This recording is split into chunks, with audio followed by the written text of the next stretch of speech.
Olá, turma! Sejam bem-vindos a mais uma aula da disciplina Projeto Integrador para a Licenciatura 6, tá? Então, vocês estão trabalhando bastante, de forma fecunda, assim eu espero, né? Junto com o grupo, pensando a forma, o objeto, o campo, o desafio que estão analisando, para depois pensar uma intervenção para esse problema real. Hoje eu venho conversar com vocês sobre a importância do planejamento interdisciplinar, que é um grande desafio. Vamos ver qual é o objetivo da nossa aula, os objetivos? Reconhecer os principais elementos do planejamento, sua relevância e articulação, e identificar os pressupostos da interdisciplinaridade. Eu tenho certeza que vocês já ouviram falar da interdisciplinaridade, mas possivelmente tiveram dificuldades de reconhecê-la nas escolas, né? De verificar isso acontecendo. E eu também vou falar um pouco dos desafios, por que é tão complicado colocar em prática algo que seria elementar para a compreensão dos alunos e a perspectiva da complexidade dos conteúdos conceituais, tá? A importância do planejamento escolar.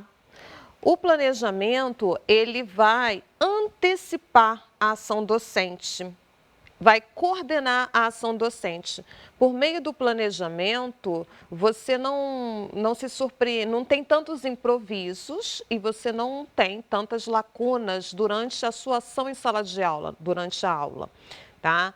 O planejamento, ele é primordial para evitar vários dos ruídos e lacunas e também para ter o quê? Uma hierarquia organizacional, né, em termos de conteúdo e as unidades, como os alunos têm que ter acesso a determinados conteúdos de forma gradativa, também permite que você volte, né, e refaça alguma parte do planejamento. O planejamento não é imutável, ele precisa ser flexível, o que não pode é não fazer um planejamento.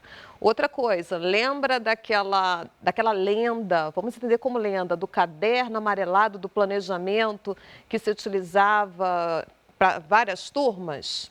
Isso não é possível. Primeiro que os problemas da sociedade hoje são outros. Segundo que o planejamento escolar ele precisa ser pensado para qual sociedade nós queremos ter rumo, né, direcionar, construir. Então, é analisando os problemas da atualidade que a gente planeja, mas já antecipando o que for possível, claro, os problemas do futuro, para poder subsidiar esses alunos para intervir na realidade. É claro que o que já passou nos constitui, as estratégias que nós adotamos anteriormente nos formam e nos dão experiência e um olhar mais apurado sobre como determinada estratégia, metodologia vai ter repercussão ou não. Apesar disso, a gente sabe que cada turma é uma turma, tem um perfil, tem uma cultura e vai aderir mais ou menos à mesma estratégia, ao mesmo conteúdo. Então, o planejamento para cada segmento, para cada turma, a cada ano precisa ser diferente, tá? Então, continuando aqui, o planejamento ele evita improviso, direciona o rumo das aulas, elenca os objetivos para que os conteúdos, métodos e estratégias estejam articulados e coerentes com a emancipação discente. Eu reconheço que muitos dos professores têm um certo problema com o planejamento. E isso tem a ver com o uso histórico do planejamento escolar, que era para vigiar o quê? O trabalho docente. Muitos supervisores, especialistas da educação, orientadores pedagógicos, coordenadores, utilizam o planejamento para controlar o professor, não é? Validando ou não aquele conteúdo, mas com uma forma de controle. Então, nesse sentido, eu compreendo quando alguns professores têm algum problema, né? Acham o planejamento mais desafiador e um compromisso burocrático a se atender.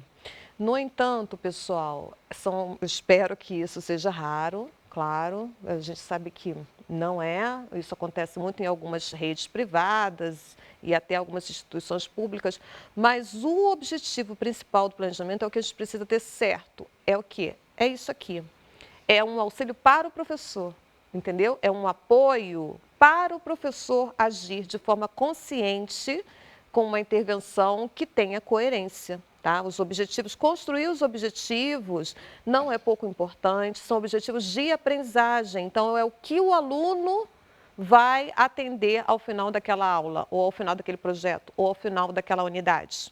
Tá? Não são os objetivos de ensino, são os objetivos de aprendizagem. Ainda sobre a importância do planejamento escolar, contribui para uma avaliação pertinente, uma avaliação que vai retroalimentar o planejamento. Tá? Permite a flexibilidade. É importante saber que os desafios que acontecem na escola, os atravessamentos vão nos fazer rever o planejamento, modificar, às vezes em tempo real, sem muito tempo de reflexão mais profunda. Isso acontece, sim, acontece na minha instituição, acontece com todo mundo, mas ele precisa existir. E ele antecipa os recursos humanos e materiais necessários. Tá? Então, com antecedência, eu consigo acionar materiais. Se eu vou levar a turma para visitar um museu X, eu busco primeiro informações desse museu. Alguns deles têm formação para os professores com antecedência. Então, forma o professor para depois o professor levar a turma. E aí o seu planejamento fica mais coerente, mais consciente. Algumas etapas do planejamento escolar. Então, gente, aqui são algumas etapas, tá? Não se bastam, não se esgotam por aqui. Então, o planejamento, ele precisa ter coerência com o projeto político-pedagógico e o currículo vivo, vivenciado cotidianamente. O planejamento demanda pesquisa por parte do professor, pesquisa e estudo de fontes primárias, e também dos repositórios digitais, que tem muitos objetos educacionais interessantes para a gente trazer para o planejamento. Ele permite análise de estudo, de recursos disponíveis, do espaço, como o exemplo que eu dei agora do museu, mas às vezes você só vai fazer uma atividade no espaço, ou na sala de aula, ou no laboratório, quando tem um laboratório de informática, laboratório de ciências, ou outro espaço da própria escola, ou a uma visita a outra unidade escolar dentro do mesmo município, mesma cidade. Então, tem que pensar tudo isso com antecedência, não dá para a gente chegar e hoje vamos fazer tal coisa. É uma turma, precisa também de autorização por parte dos pais. Então, veja como o planejamento é fundamental.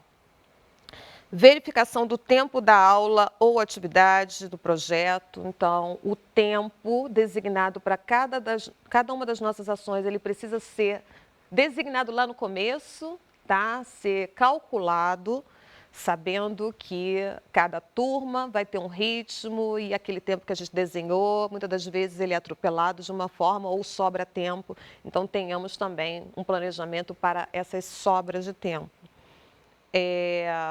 Construção de atividades e avaliação da aprendizagem. Então, essas atividades, elas serão avaliativas, elas vão compor a avaliação da aprendizagem, aquela avaliação da aprendizagem processual, avaliação para eu rever o meu planejamento, tá? E, por último, não menos importante, é a revisão do planejamento. Depois de implementar esse ciclo aqui, eu revejo o que deu certo, o que deu errado, modifico para na próxima aula ou no próximo projeto dar conta daqueles pontos que eu não consegui contemplar suficientemente. E aí é muito importante nós pensarmos qual é a relação entre o planejamento e a avaliação da aprendizagem. A gente faz o planejamento, pensa os objetivos de aprendizagem articulados com o PPP, articulados com o seu programa de curso, e aí realiza o planejamento, implementa, dali sai o quê? A avaliação da aprendizagem, que vai subsidiar a revisão do planejamento para as próximas aulas. Então, a articulação entre esses dois eixos é sempre recorrente. E agora vamos pensar o planejamento interdisciplinar, tá? As disciplinas, elas existem há bastante tempo, português, matemática, etc, etc. Elas são situadas historicamente. Há por trás disputas de poder, é bem verdade, não é? Tanto é que algumas disciplinas têm maior carga horária, outras disciplinas têm menor carga horária, outras disciplinas são consideradas extra classe. Algumas são abordadas nas avaliações externas, outras não. Então, às vezes, a escola dá prioridade a essas que são avaliadas. Essas são questões que é no PPP, no colegiado, que a gente discute e aprofunda, analisando a importância de todas, tá? Porque essa hierarquia que a gente vai construindo também diz muito sobre como a gente olha a formação do sujeito. Então, os projetos, os planejamentos interdisciplinares, eles são fundamentais para poder buscar a superação dessa fragmentação entre as disciplinas, a superação entre esses hiatos que nós colocamos nas caixinhas, cada disciplina fica isolada, né? E o aluno, o pobre do aluno é que precisa fazer a sistematização e o link entre as disciplinas, entre os conteúdos, lá na cabecinha dele. É justo? É justo isso? E muitas das vezes os professores não conversam, não dialogam, não sentam para planejar junto. É claro que daqui a pouco eu vou falar sobre os desafios, tá? Eu compreendo os desafios, ou pelo menos alguns deles. Mas para o aluno, a gente tem que pensar no aluno. A escola existe, a educação formal existe por conta do aluno. Então, como que ele faz essa convergência dos saberes que estão tão parcializados, estão tão fragmentados?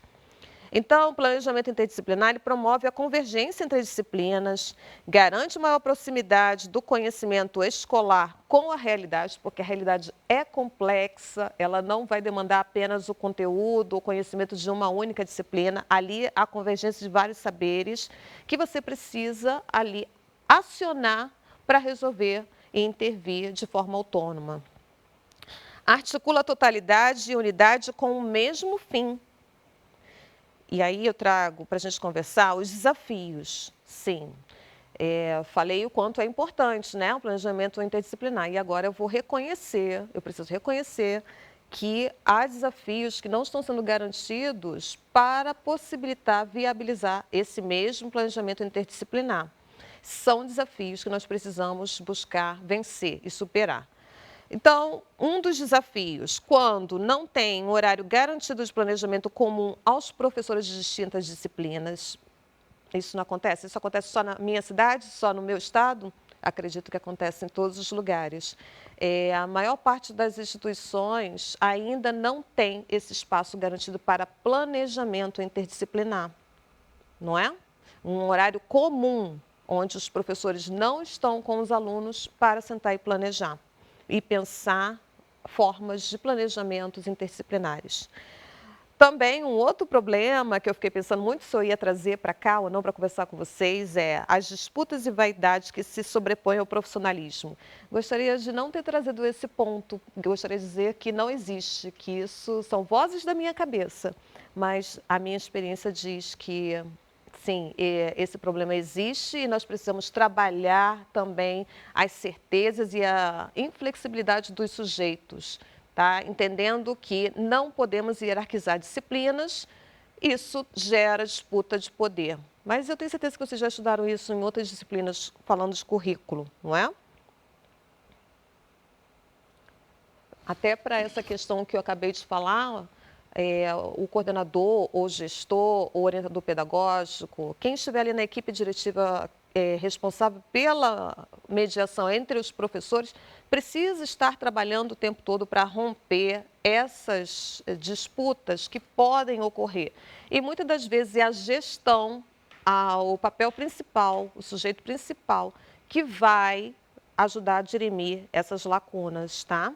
Não vai superar 100%, são seres humanos, então as questões estão ali, são subjetividades, mas o gestor precisa ir trabalhando sim, tá? Para diminuir cada vez mais essas disputas entre disciplinas e carga horária, turmas.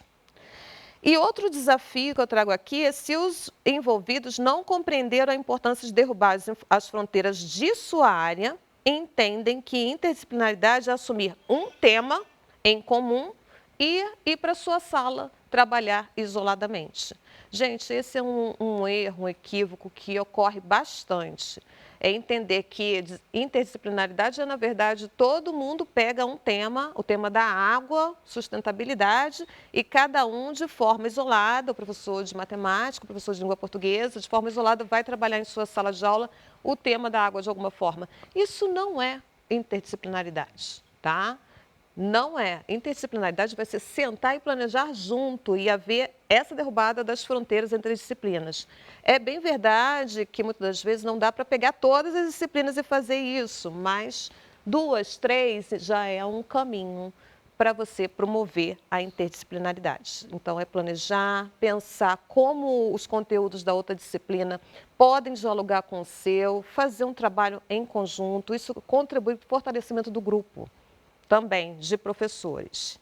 E aqui eu trago para vocês as referências dessa nossa videoaula e espero que vocês tenham tirado proveito. O projeto integrador, ele é um projeto interdisciplinar. Aliás, a disciplina está sendo oferecida já para 3 cursos diferentes, já é um sinal de que a interdisciplinaridade está sendo estimulada por meio desses projetos integradores dos cursos de vocês. Gente, a gente encerra aqui essa aula e a gente se vê na próxima.